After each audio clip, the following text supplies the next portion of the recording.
guys, and welcome na naman tayo sa panibagong vlog. And medyo natagalan tayo ng ating pag-upload kasi tayo po ay busy. So yan, nakapag-video na naman tayo ng maayos.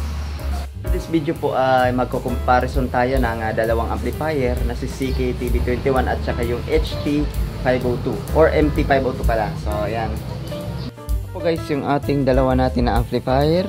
So ito po guys yung ating CK-TV21 and then ito yung ating 502MT.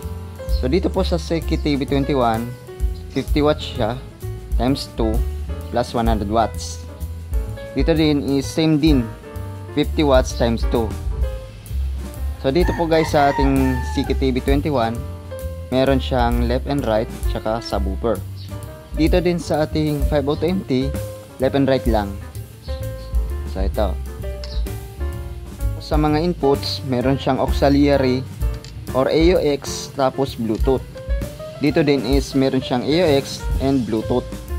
Tapos dito po sa CK-TV21, mayroon siyang DC 12 volt, 24 volt.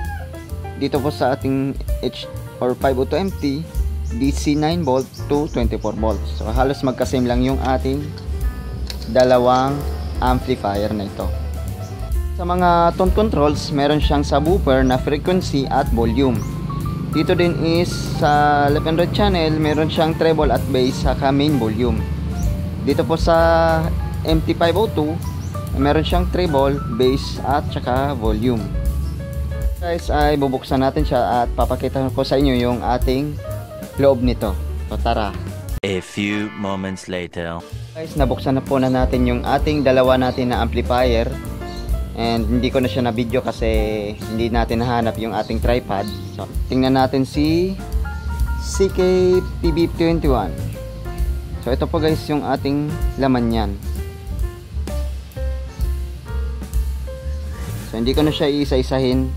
So, basta tinginin nyo na lang yung loob niya ni CK-TV21.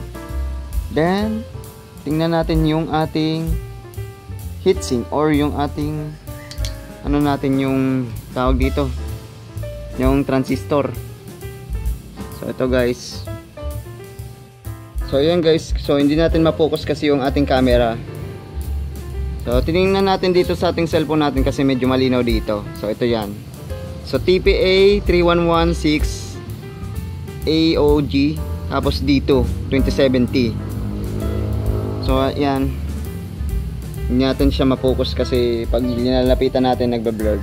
So pinaano natin sa cellphone.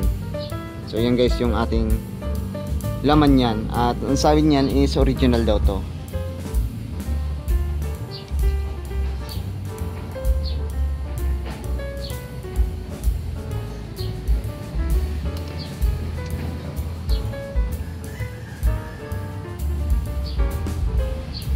So dito po sa ating 502MT, buksan na natin siya.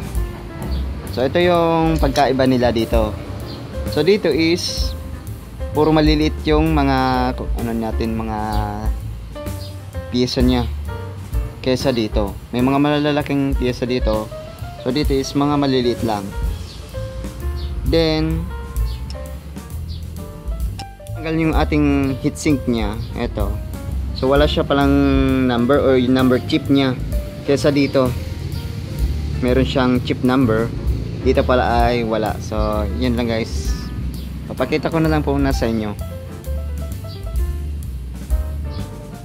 So ayan,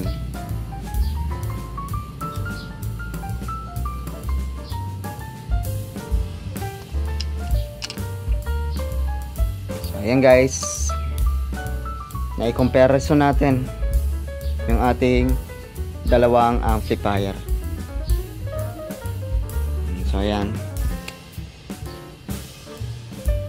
So ayan guys, naipakita natin yung ating dalawang amplifier at pinag-compare natin yung dalawa. So ayan, tatakpan na natin siya and then diretso na tayo sa ating pag-sound check nito. 1 hour later.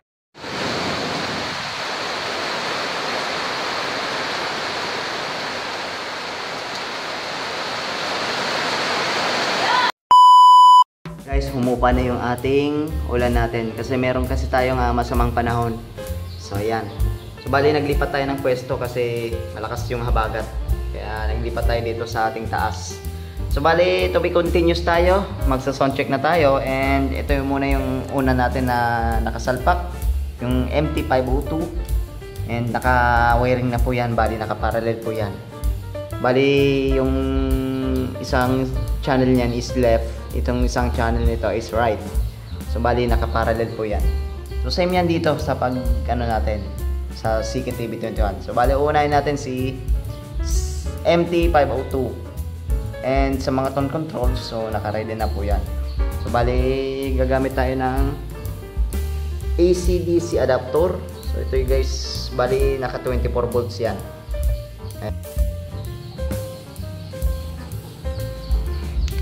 So yan, nag-spark.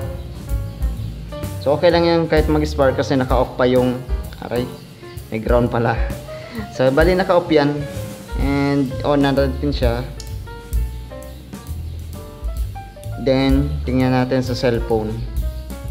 Time check is 4:23 na ng hapon. Ayan, tapos click natin yung Bluetooth. Then nakapangalan na po yan, MT502. So kung nais nyo pong palitan, kasi nung una kasi is WCVT 5.0, kaya pinalitan natin to ng pangalan. Ito sa device name, tapos click nyo yan.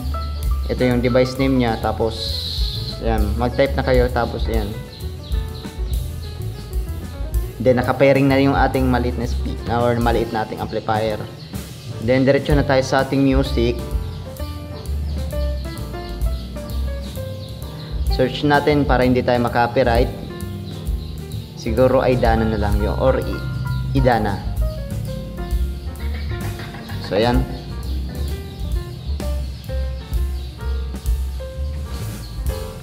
Bali yung speaker natin ay naka ano na yan, naka-ready na.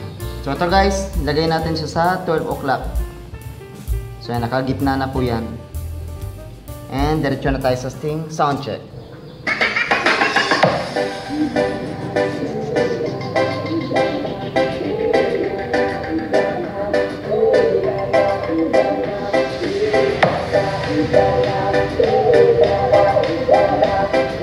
JPR, Jason Beats, remix.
So ayan na, i-sound check na natin yung ating MT502. So ngayon lilipat natin dito sa CKTV21.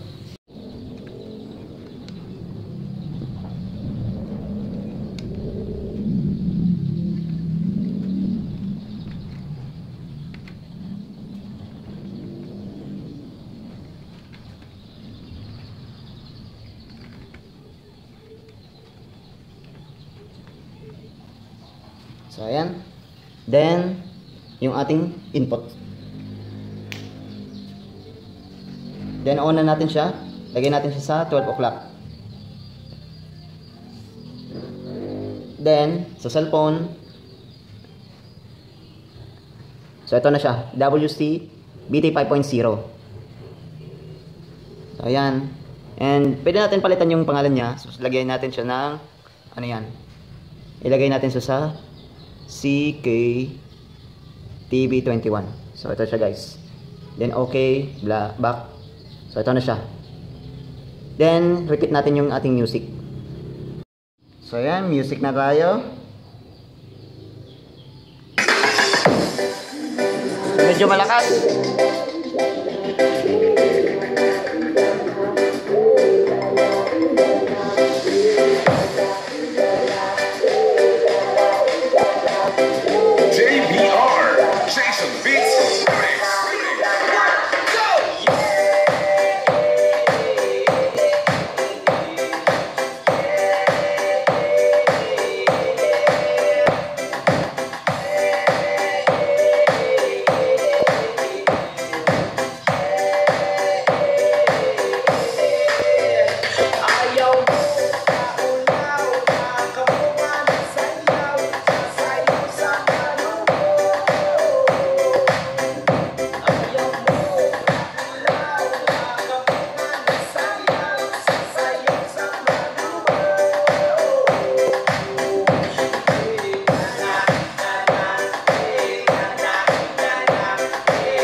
Flashback.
Flashback.